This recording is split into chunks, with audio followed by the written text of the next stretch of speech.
সীমান্তের ওপার থেকে দেশকে অস্থিতিশীল করতে নতুন নতুন ষড়যন্ত্র চলছে, আর এর মাধ্যমে বাংলাদেশে মৌলবাদের উত্থান দেখাতে চায় ফ্যাসিস্টরা। রাজধানীর খামারবাড়িতে এক অনুষ্ঠানে এসব কথা বলেছেন বিএনপির মহাসচিব মির্জা ফখরুল ইসলাম আলমগীর। সতর্ক করে বলেন, এমন কোনো হঠকারিতা করা যাবে না যাতে ছাত্র জনতার বিপ্লব ব্যর্থ হয়। এসব প্রাণের টানে আত্মার বন্ধনে স্লোগানে রাজধানীর খামারবাড়িতে ঢাকাস্থ ঠাকুরগাঁও ছাত্র পরিষদের এই আয়োজন,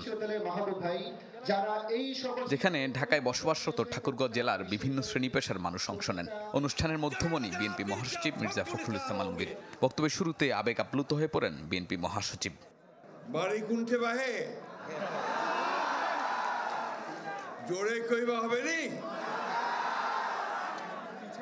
মির্জা ফখরুল বলেন, পার্শ্ববর্তী দেশে বসে বাংলাদেশকে মৌলবাদী রাষ্ট্র হিসেবে পরিচয় করিয়ে দেওয়ার ষড়যন্ত্র করছে ফ্যাসিস্টরা। সীমান্তের ওই পারে ফ্যাসিস্ট বসে আছে, তাই না?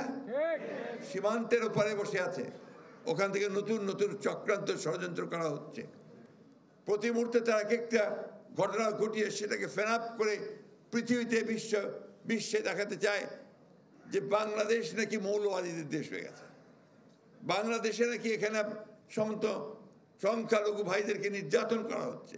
তারা কারা এটা করছে, কেন করছে? আমি কথা এই জন্য বলছি যে এই আনন্দে আমাদের থাকার কোনো অবকাশ নাই যে আমরা জিতে গেছি, সব হয়ে গেছে। আমাদের মাথার উপরে সে খড়গ এখন আছে এবং চতুর্দিকে কিন্তু তারা চেষ্টা করছে আবার অন্ধকারে নিয়ে যাওয়ার।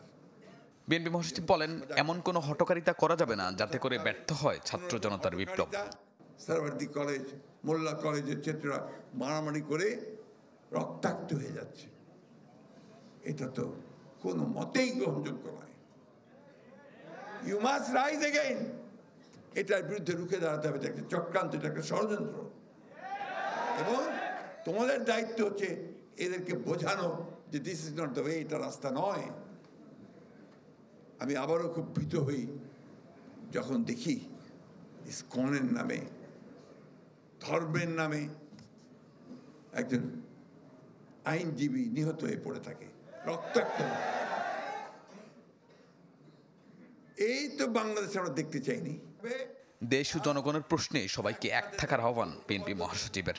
বলিষ্ঠ থাকবে, পরাজয় বরণ করবে না। শাহনেওয়াজ বাবলু, চ্যানেল 24, ঢাকা।